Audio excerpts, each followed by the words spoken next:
Okey, bismillahirrahmanirrahim. Kita akan sambung unit 3.2 tentang kepentingan gizi seimbang.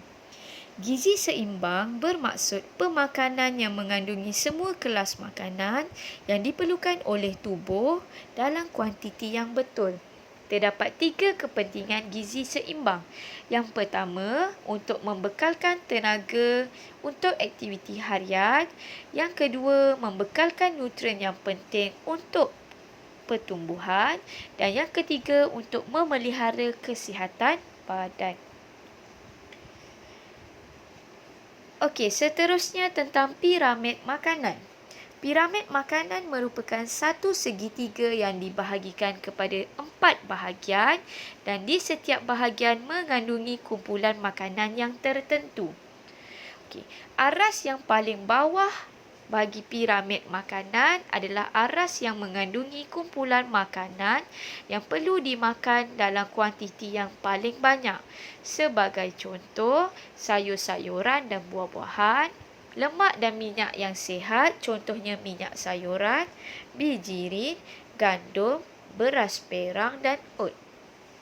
Aras kedua mengandungi contoh makanan iaitu kekacang, bijian dan tauhu, ikan, ayam dan telur. Aras ketiga daripada bawah merupakan aras yang mengandungi kumpulan makanan yang perlu dimakan dalam kuantiti yang sederhana. Sebagai contoh, susu dan hasil tenusu. Aras keempat adalah aras yang paling tinggi dan aras yang mengandungi kumpulan makanan yang perlu dimakan dalam kuantiti yang paling sedikit. Sebagai contoh, daging merah, mentega, roti putih, nasi, pasta, minuman bergula, manisan dan garam. Okey, seterusnya tentang plate portion ataupun dikenali sebagai model pinggan sihat. Model pinggan sihat ini merupakan seruan daripada Kementerian Kesihatan Malaysia. Model pinggan sihat merupakan suatu amalan pemakanan yang diadaptasi daripada piramid makanan bagi memastikan kita mendapat gizi seimbang dan dapat mencegah daripada penyakit. Okey, terdapat 2 kepentingan model pinggan sihat. Yang pertama, dapat membantu dalam pengurusan berat badan dan yang kedua dapat mengurangkan risiko penyakit berkaitan obesiti, darah tinggi, kencing manis dan penyakit jantung.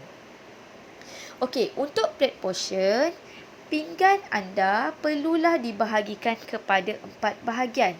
1/4 daripada pinggan anda perlu diisi dengan karbohidrat, contohnya roti, pasta, beras perang, roti putih ataupun nasi putih.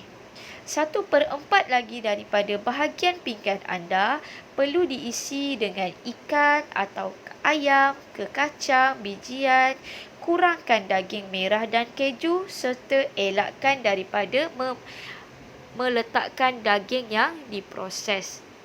Setengah ataupun 1/2 daripada pinggan anda perlulah diisi dengan sayur-sayuran dan buah-buahan.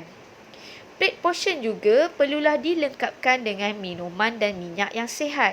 Bagi minuman, minumlah air, teh atau kopi yang kurang atau tanpa gula. Hadkan pengambilan susu dan elakkan minuman yang bergula. Bagi minyak pula, kita digalakkan untuk menggunakan minyak yang sihat seperti minyak zaitun, minyak sawit dan elakkan minyak sayuran yang telah diproses.